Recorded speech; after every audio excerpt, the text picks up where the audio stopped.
Γεια σας, είμαι ο Άρης Κολιόπουλος και αυτό είναι το Part 3 της πτυχιακής.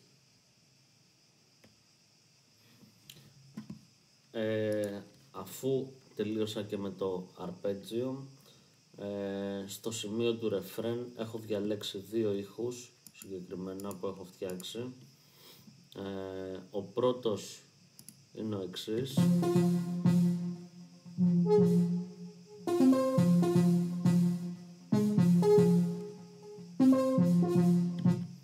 Είναι μια μελωδία η οποία παίζει πάρα πολύ γενικά στη house μουσική.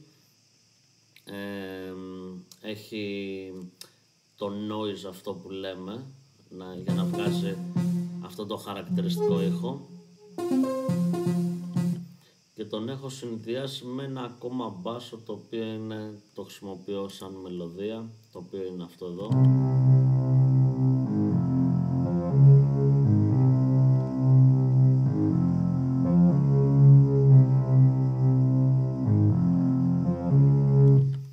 Και όλο μαζί έχει ως εξής.